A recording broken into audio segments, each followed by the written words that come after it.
I figured out kind of what happened. On the back of this, there are these holes. These are mud scrapers.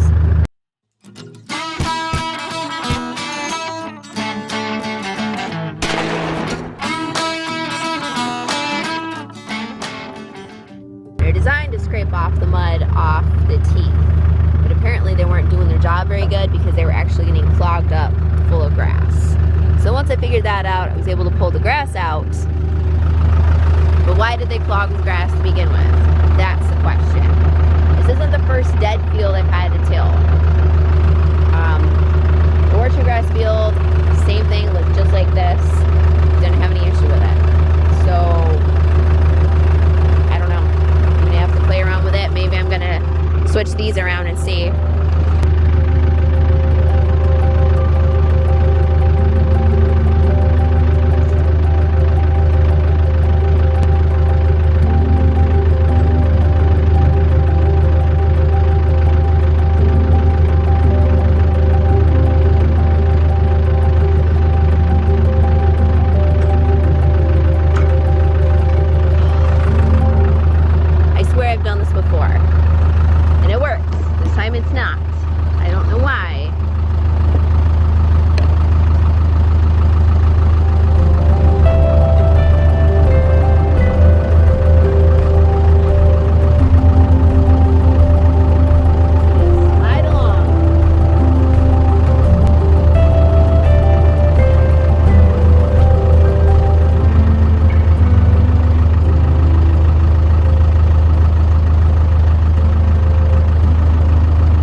Hey guys. Alright, so I like to recap a couple of details from last night. So I did finally figure out what was going on with the cedar. Let me show you. And I don't remember if I videotaped it or not. But on the back there are these little plates right here that are little fingers. And these are called mud scrapers. So when these little tines rotate up, let's see, they rotate up, and then if they get caught on something, it's supposed to scrape it right off in here. Now, a lot of these drop cedars have that option. Not all of them do, but a lot. And you can take it off. It does come off with bolts. So what was happening was these tines, because they were set in the aggressive position, were actually retilling the field. And then every time they'd re-till it, it would scoop up that grass chunk that I just tilled under, and it would get caught up in here. And this wasn't scraping them off, so instead it was actually getting wedged right up underneath. So that was causing the whole machine to just bind up and then just pack itself in and just start dragging the field, which was fortunately not a huge area, but enough of an area. I do have to go back through actually real quick and spread it back out with the bucket, hopefully, and then repack over top. So after fighting and fighting and fighting, trying to get this stupid lever to move, and it would not move.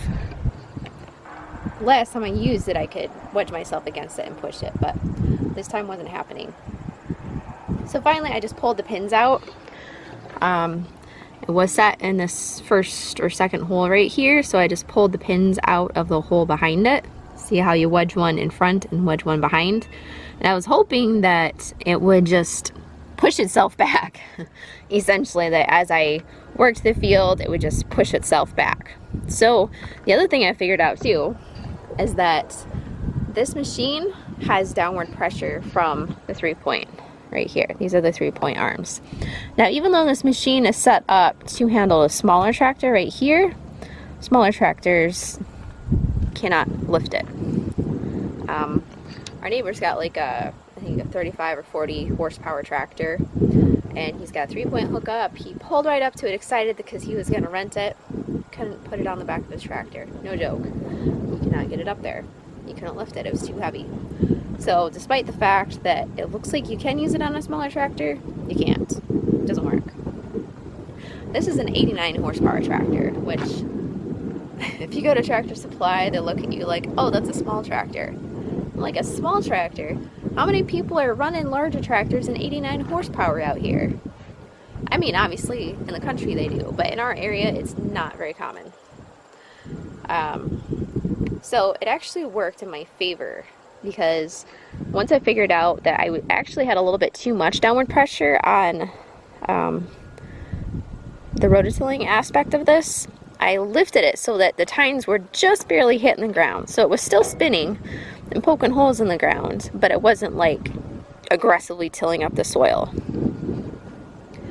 So after that, I didn't have any more issues with it getting stuck. The other problem that you always have if you're cultipacking first and then you're going over it with a cultipacking seeder, it's really hard to follow your marks. Unless your soil is completely flat and completely smooth, then you can see maybe your tire tracks. What I figured out is that this cultipacker actually has a smaller packing diameter, just barely like 1/2 inch to 1 inch, than the big cultipacker. So I was able to kind of see where I had cultipacked with this versus where I hadn't. The other thing I need to get done is I have to go through and I have to overseed my orchard grass field. Now, orchard grass is a little bit more of a fickle creature than the brome. The brome, if anything, you're going to have a hard time getting it to come out. The orchard grass is so tiny that it just comes out super fast. So the way this type of seeder works is, this is the front part. This tills up the ground in front, and it also packs it. Depending on how you have it set, it might not till, it might just poke holes. See, right now I have it set so that it's just putting little holes in the ground. See, each little spike, it kind of aerates the soil a little bit, breaks it up. They're a little bit more flush with each other right now, so that means they're not going to be tilling quite as aggressively. If you have them V'd into each other, then they're going to really work up the soil a lot, and I don't want that where I'm planting. So those spin, they work up the soil, and then once the soil gets worked up, these seed cups, they actually start turning. There's little gears in each cup, and it just starts spitting out seed. It hits the deflection chamber back here, breaks it out, and then drops it flat down right in front. And then this bad boy runs over it and pushes it in the ground with its little fingers. Now, the rolling action of this guy actually dictates the seed coming out here. So the more this thing is rolling, the faster the seed's going to come out. You can adjust the size of the seed with these little levers here. This will open up the chamber on the inside and allow bigger seeds to come out or smaller seeds. And then this adjusts the little door at the top right here, the little door right there. That will widen or get smaller depending on your seed size. Yeah. So I will get busy getting this ready to go, and we'll go out there and I'll show you how it works. We're supposed to get a lot more rain this weekend, so that is perfect. I'm really having my fingers crossed. We just got maybe a little sprinkling last night, not a whole lot. Alright guys, so we're back on the orchard grass field right now. I went through and leveled off the hole in the brome field as best as I could. I mean, not much you can do. A lot of it's just dead grass, so you can't really smooth that out. So I smoothed it out with the bucket a little bit, and then just ran over it with the seeder and the cultipacker, and that did a decent job.